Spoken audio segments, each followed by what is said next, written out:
नमस्ते।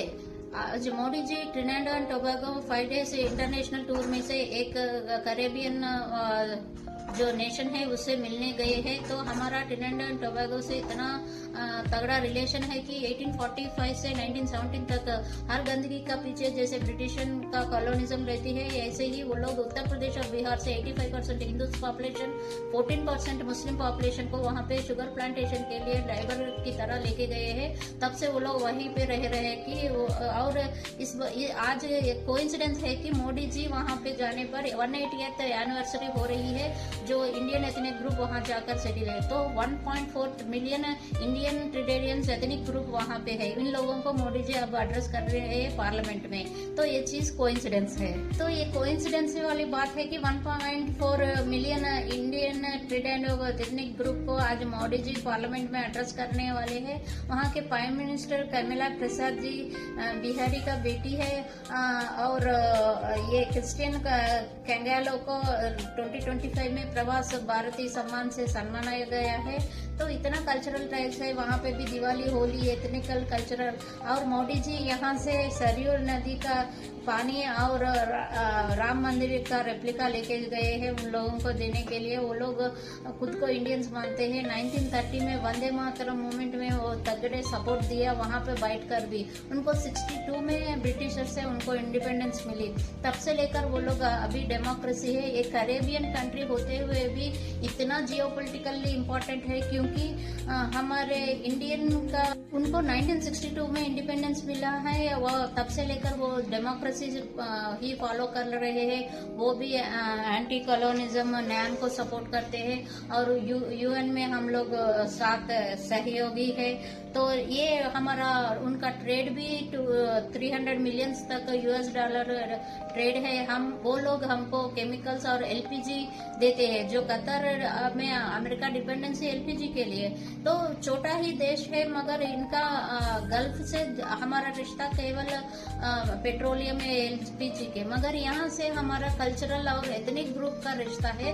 तो इसको तगड़ा करने के लिए मोदी जी गए हुए हैं। ये सक्सेस होगी क्योंकि भारतीय है वो लोग भी। तो ये हम पे से व्हीकल्स, टेक्सटाइल्स, इन सबको हम वहाँ पे एक्सपोर्ट करते। ग्लोबल साउथ कनेक्टिविटी के लिए मोदी जी नॉन स्टॉप खुशी कर रहे हैं। हम होप सक्सेस होंगे। लास्ट टाइम गयाना गए हुए हैं। कैरिकॉम के आने वाली कैरेबियन कंट्रीज को मिलजुल कर, ताकि ग्लोबल साउथ का वॉइस भी वेस्टर्न कंट्रीज सुने।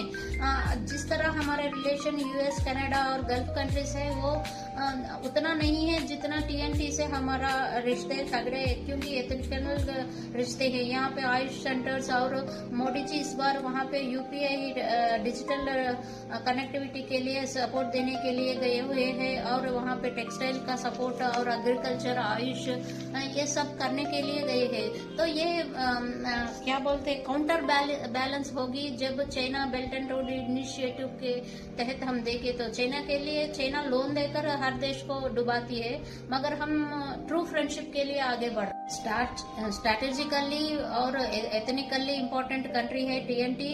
ये भले ही कैरेबियन कैरिकॉम कंट्रीज में आती है, छोटा सा देश है, मगर हम भी छोटे छोटे प्रोजेक्ट से वहाँ पे रिश्ता बढ़ाना चाहते हैं। जैसे वैक्सीन, यूपीआई डिजिटल और आयुष सेंटर्स वहाँ पे खोलना, आयुर्वेदिक, हमारा सरयू नदी का पानी भी मोदी जी लेके गए हैं। राम जी का मंदिर भी उन 1.4 इंडियन एथनिक ग्रुप को दे रहे हैं। तो ये सब एथिकली हम रिश्ते बढ़ाना चाहते हैं क्योंकि ये चाइना के लिए काउंटर बैलेंस होगा, क्योंकि चाइना डेमोक्रेसी को समझती है और बेल्ट एंड रोड इनिशिएटिव में वो हर देश को डुबाना चाहती है, ना ही ग्रांट देती है। तो हम लोग ना ग्रांट ना लोन, हम लोग ट्रू फ्रेंडशिप के दौरान इससे मिलना चाहते हैं। होप इसमें हम सक्सेसफुल होंगे जैसे मोदी जी ने प्लान किया।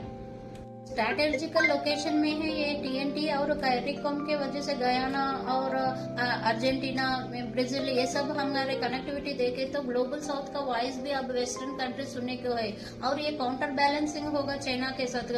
बेल्ट एंड रोड इनिशिएटिव लंबा लंबा प्रोजेक्ट्स दिखाकर हर देश को डुबा करती है क्योंकि उसको डेमोक्रेसी नहीं मालूम, वहाँ पे कम्युनिज्म ही चलती है। तो इन लोगों को डेमोक्रेसी की जनता क्या सोचती है क्या नहीं सोचती है वो पकड़ चाइना को नहीं है, जितना पकड़ मोदी जी को है।